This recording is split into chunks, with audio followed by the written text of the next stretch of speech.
नाज़रीन अस्सलाम वालेकुम, आप देख रहे हैं सियासी टीवी। कौमी ख़बरनामे में आप सबके इस्तक़बाल है। मैं मोहम्मद सिद्दीक़। सबसे पहले सुर्खियों पर एक नज़र डालते हैं।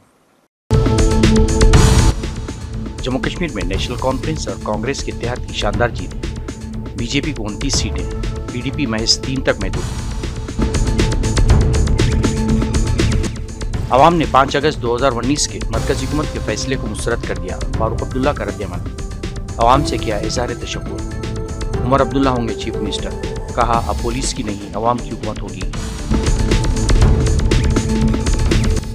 हरियाणा में बीजेपी को 49 सीटों के साथ वाज़ेह अक्सरियत। कांग्रेस 36 तक समेटी। मोदी ने दी नायब सिंह सैनी को मुबारकबाद। कोलकाता इस्मंदरी कत्ल का वाक़या। डॉक्टर्स की यूनियन का 9 अक्टूबर को मुल्की हड़ताल का ऐलान। नहीं थी सुर्खियां, अब खबरों की तफसील पेश है। जम्मू कश्मीर असम्बली के 90 सीटों के लिए वोटों की गिनती और नताइज के मुताबिक नेशनल कॉन्फ्रेंस कांग्रेस इत्तेहाद 49 सीटों, जबकि बीजेपी 29 सीटों पर कामयाबी हासिल करी है, जबकि पीडीपी 3 सीटों, जबकि आज़ाद उम्मीदवार 7 सीटों पर कामयाब हुए हैं। BSP, CPIM, People's Conference, DPAP भी एक एक सीट पर लीड कर रही थी। जो मुमताज़ उम्मीदवार कामयाब हो रहे हैं, इनमें नेशनल कॉन्फ्रेंस के नायब सर उमर अब्दुल्ला, जम्मू कश्मीर प्रदेश कांग्रेस कमेटी के सदर Tariq Karra, all India Congress committee के general secretary Ghulam Ahmad Mir, CPIM leader Mohammed Yusuf Tarigami, BJP के साबिक वजीर शामिल लाल शर्मा, दोइंदर सिंह राणा शामिल हैं। ताम बीजेपी के जम्मू कश्मीर यूनिट के सदर रविंदर रीना नौशहरा नशिस्त पर हार रही है।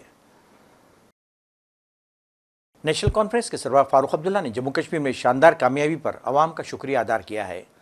इन्होंने कहा कि अवाम ने हम पर एतमाद करके हमें जिताया है और हम अवाम की उम्मीदों पर पूरा उतरेंगे। उनका कहना था कि अब यहाँ पुलिस का राज नहीं होगा। उनका कहना था कि अब बेगुनाह लोगों को जेलों से निकालेंगे। इन्होंने ये भी तस्दीक की कि उमर अब्दुल्ला चीफ मिनिस्टर होंगे। लोगों ने अपना एतमाद हमें दिया है और हम उम्मीद करते हैं, अल्लाह से मांगते हैं कि हम इनकी उम्मीदों पे पूरा कायम हो और इनकी मुश्किलें दूर कर सकें। यह हमारा पहला काम है। जो फारूक साहब ने कहा था कि बीजेपी को डिफेंड करने के लिए सिर्फ एनसी काफी है, कितना आज अपनी मेहनत पर आप खरे उतरे, जो लोगों का सपोर्ट साथ में रहा? मैं समझता हूँ लोगों ने हमारी बात सुनी और उस पर एतमाद किया।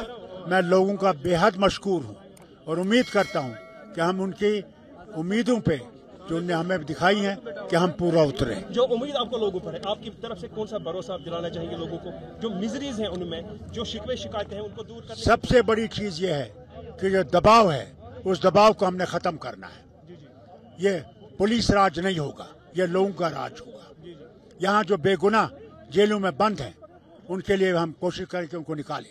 आपके मीडिया के लोग जो सच बोलने के लिए अंदर हैं, उनको बाहर निकालेंगे कि सच कायम रहना चाहिए।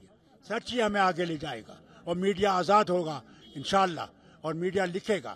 मगर सिर्फ एक चीज़ मैं मीडिया से गुजारिश करूँगा, नफरतों को नहीं दिखाना है। हमने मोहब्बतें बढ़ानी है, हिंदू मुसलमान में एतबार पैदा करना है, वही सबसे बड़ी चीज़ है। जी हाँ, ये बहुत ज़रूरी है।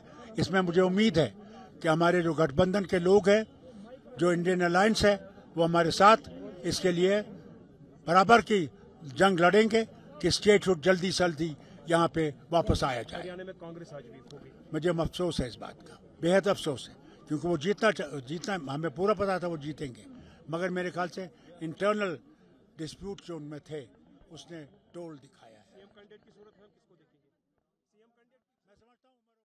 हरियाणा में बीजेपी ने तमाम तरह के अंदाजों को गलत साबित करते हुए रुझानात में 49 सीटें हासिल करके अक्सरियत का हिंसा अबूल कर लिया है। वहीं कांग्रेस पार्टी ने भी बेहतर कारकर्दगी का मुजाहरा किया है और उसके वोट शेयर में भी इजाफा हुआ है, लेकिन इसके कई उम्मीदवार बहुत कम फ़र्क से इंतखाब हार गए हैं। कांग्रेस पार्टी के बढ़तरी 36 तक महदूद रह गई है। इलेक्शन कमीशन की वेबसाइट के मुताबिक ऐसी 13 सीटें हैं जहां पर कांग्रेस के उम्मीदवार महज 5000 के फ़र्क से हारे हैं। बीजेपी के खिलाफ एहतजाज की अलामत रेसलर्स विनेश फोगाट ने कांग्रेस के टिकट पर शानदार कामयाबी हासिल की है। अपनी जीत के बाद फोगाट ने कहा कि उनकी जीत सच्चाई की जीत है।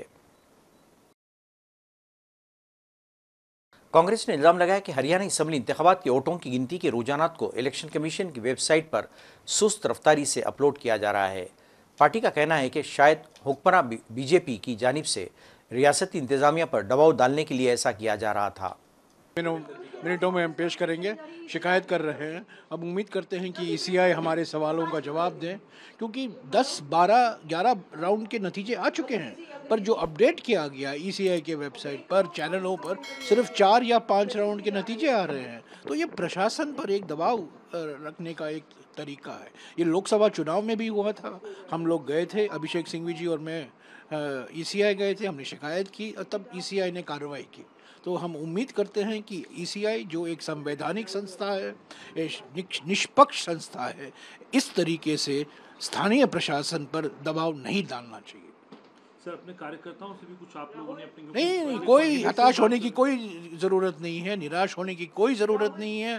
3, साढ़े 3 बजे तक काउंटिंग सेंटर पर वो रहें, टिके रहें, क्योंकि ये खेल ख़त्म नहीं हुआ है। ये सब मनोवैज्ञानिक खेल है, ये माइंड गेम्स चल रहा है, इससे हम हटेंगे नहीं।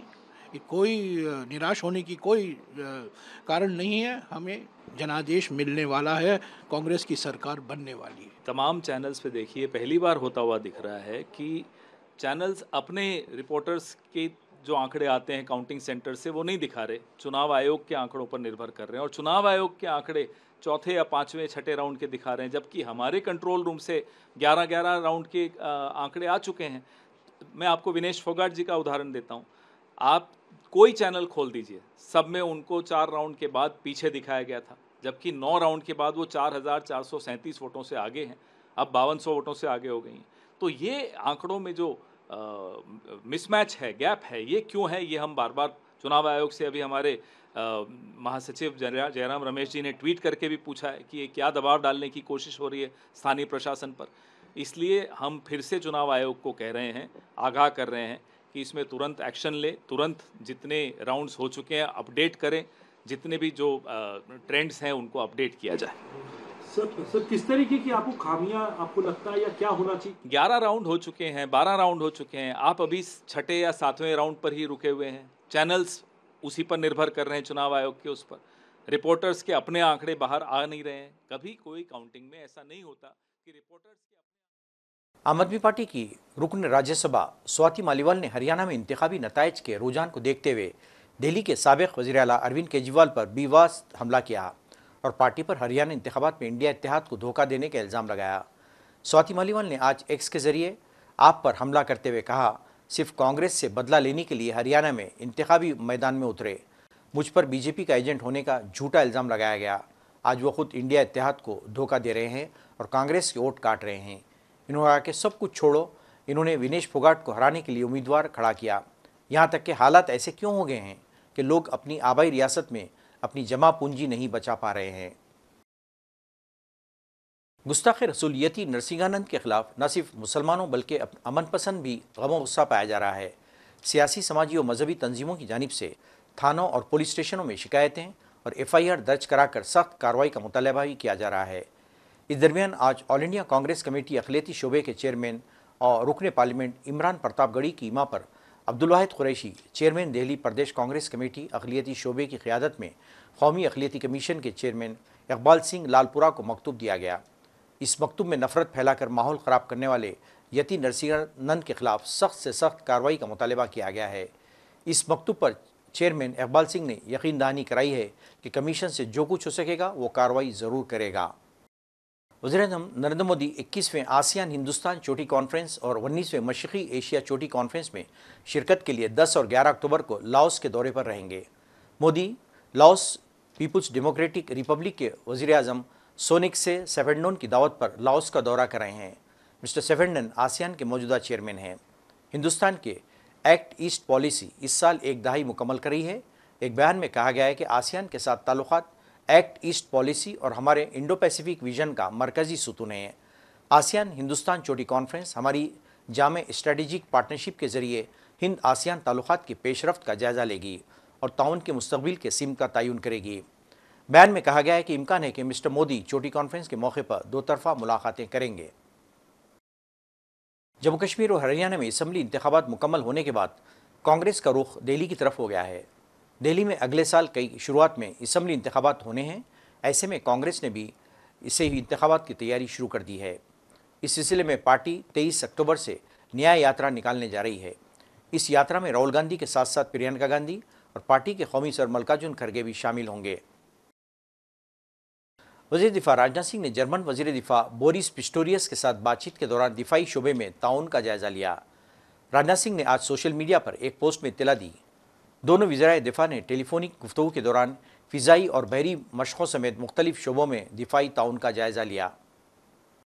मगरबी बंगाल के आरजीकर मेडिकल कॉलेज में एक जूनियर डॉक्टर के साथ मुबैना इस्मत रेज़ी और कत्ल के खिलाफ एहतजाज जोर पकड़ा है। All India medical associations federation FAIMA ने इस वाक़े के खिलाफ मुल्कगीर भूख हड़ताल का ऐलान किया है, जो 9 अक्टूबर को शुरू होगी।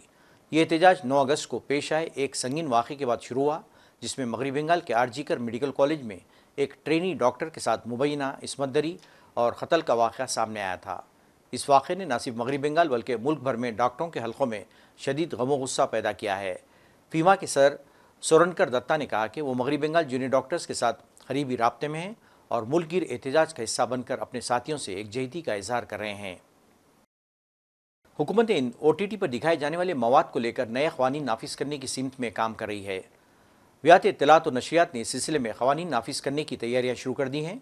ज़ाबित के मुताबिक प्लेटफॉर्म पर दिखाई जाने वाली अशिया में नाज़िबा कलमात पर बीप लगाना होगा और फहश मनाजिर को ब्लर करना होगा।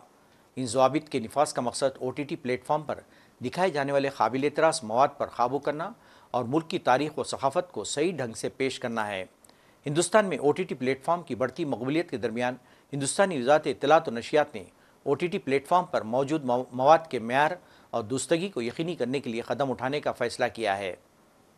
फ़िज़ाइया ने चेन्नई के तुम्बरम एयरफोर्स स्टेशन पर अपनी 92वें यौम तासीस के जश्न के मौके पर मबहूत कर देने वाले एयर शो का इनेकाद किया है।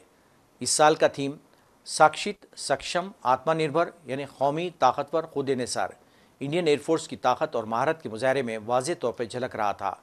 एयर शो में हिंदुस्तानी फ़िज़ाइया की नाकाबिल तस्ख़ीर ताकत और जज्बे का मुजाहरा किया गया। इस शो में जदीद लड़ाका तैयारों से लेकर नक़्ल हमल के तैयारों और हेलीकॉप्टर्स तक का इस्तेमाल किया गया।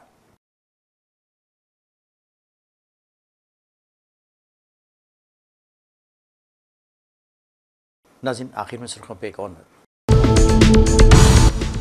जम्मू कश्मीर में नेशनल कॉन्फ्रेंस और कांग्रेस के इत्तेहाद की शानदार जीत। बीजेपी को 29 सीटें, PDP महज 3 तक महदूद। अवाम ने 5 अगस्त 2019 के मरकज़ी हुकूमत के फैसले को मुस्तरद कर दिया। फारूक अब्दुल्ला का रद्द-ए-अमल, अवाम से किया इज़हार तशक्कुर। उमर अब्दुल्ला होंगे चीफ मिनिस्टर, कहा अब पुलिस की नहीं अवाम की हुकूमत होगी। हरियाणा में बीजेपी को 49 सीटों के साथ वाज़ेह अक्सरियत, कांग्रेस 36 तक समेटी। मोदी ने दी नायब सिंह सैनी को मुबारकबाद। कोलकाता इस्मतदरी कत्ल का वाक़या, डॉक्टर्स की यूनियन का 9 अक्टूबर को मुल्कगीर हड़ताल का ऐलान। नाज़रीन, इसके साथ ही कौमी खबरनामा ख़त्म होता है। मुझे और सारी सियासत की टीम को इजाज़त दें। अल्लाह हाफ़िज़।